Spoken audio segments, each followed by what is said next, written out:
Hey everyone, it's Zach back with a new mortgage video. Hope you're all having a happy Wednesday. If this is your first time seeing one of my videos, welcome to my channel.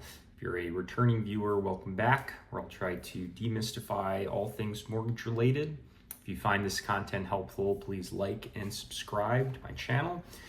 So on today's market update, I'll talk about today's Fed decision, why the markets have reacted negatively, and why we're kind of in this pivotal period now, from now until the Fed's next rate decision, and why I think this period is so important and likely will be the period where we find out if rates will go up, go down, or stay flat for the foreseeable future. So today the Fed announced they are maintaining their interest rates.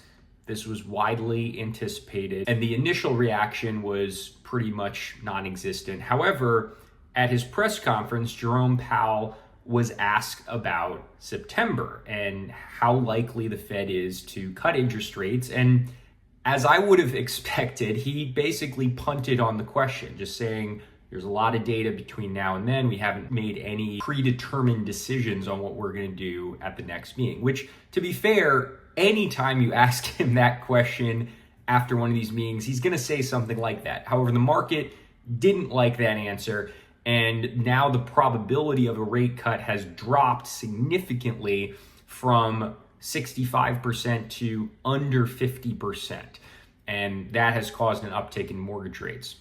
So why I think this period between now and September is so critical is for that fact that we are right now pretty much 50-50 between another rate pause and a rate cut.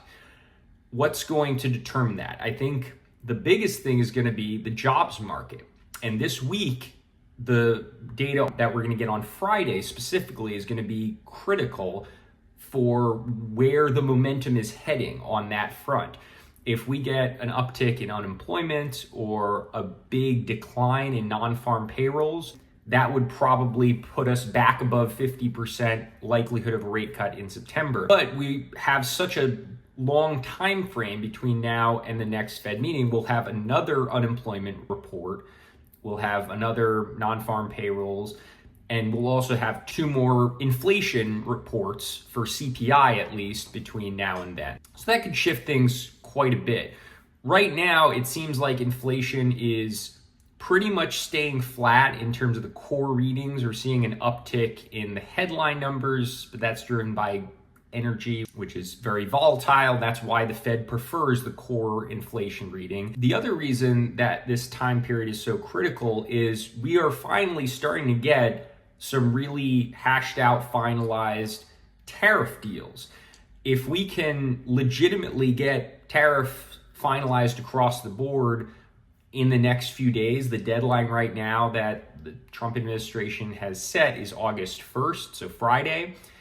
That sets us up to where we will at least have 1 month of data after these finalized tariffs, and I think that will make the Fed feel a lot better about cutting interest rates if we have that versus if it's still up in the air on what the final version of these tariffs is going to be. All this to say that even if we do get a Fed rate cut in September, that doesn't necessarily mean it's smooth sailing and mortgage rates are coming straight down from here on out, because we did have the rate cut last year and mortgage rates haven't changed dramatically since then.